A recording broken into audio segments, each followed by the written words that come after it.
Hey guys, it's Andy Baird from Bushtool. We're here with Darrin Baird, instructor at the Pathfinder School. We're at the Pathfinder Gathering, and we're just going to sit down with a couple of guys and get their take on the bush tools. They've had them for a little while, so I thought we'd share part of the insights that maybe they have about it, and you can get a perspective of someone else other than the makers to give you an idea of what they think about them. So Darrin, first off, give us an overall impression of what you think about it. What do I think about the bush tool? Well, I've beat the absolute crap out of it. I have not been good to this knife in the least bit, and it's still going strong. I've given it to several basic students to try out, and they've absolutely punished this knife. And it's still going, and I guarantee you this thing right here will shave you now. And I'm just a really big fan of the bush tool. I really like it. It's a very versatile piece of equipment. I guess you get lost without it. A lot of scenarios I've had to run through without a knife, and you're always finding that you're reaching back, you know, and about to cry because it's not there, you know. And it's a good little system, and like I say, Stephen from Hablis, he's told me to use it and abuse it and let him know what I thought about it, and so I've had it about a little over a year, and it's still going strong.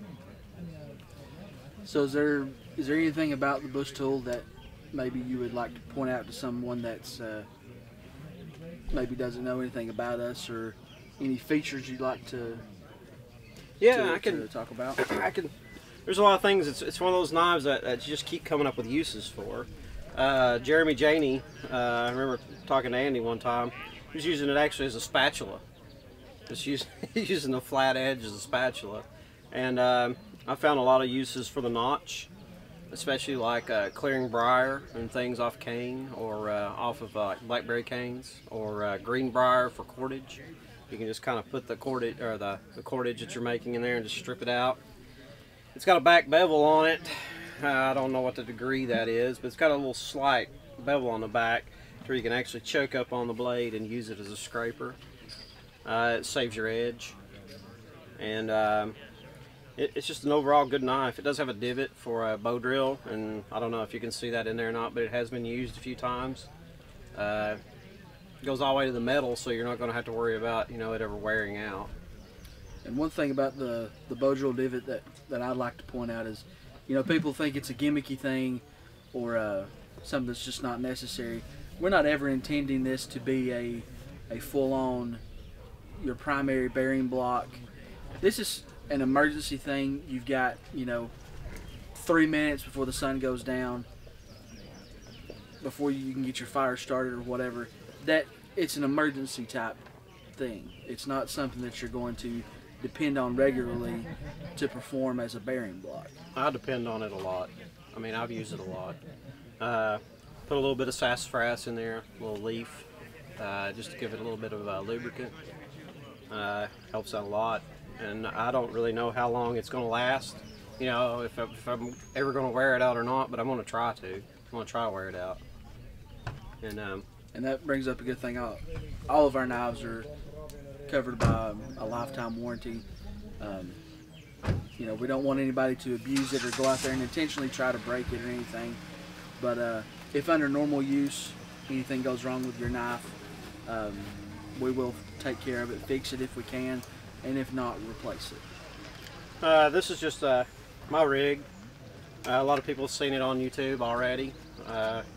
Go watch my videos and things, and a couple of sand shoots and things that you'll see this rig on. You can go ahead and plug your YouTube channel if you'd like. Okay, East Woodland Survival. You can go. I've got a couple of reviews on this, and let me tell you this, guys. I'm not paid in any way by Hablis to say any of this stuff. So, I mean, this is totally my opinion on this knife, and as I told Andy here, I'll give you my honest opinion straight up, good or bad. But this is the rig. I can never remember what this little blade is called. It's the Nomadic Hunter. Nomadic Hunter, but I really like this blade. It's just a parasite blade on my rig. I use this a lot in place of my Bushtool for a lot of fine carving and cooking. Do a lot for the cooking prep, cleaning an animal, stripping bark because it also has the beveled edge.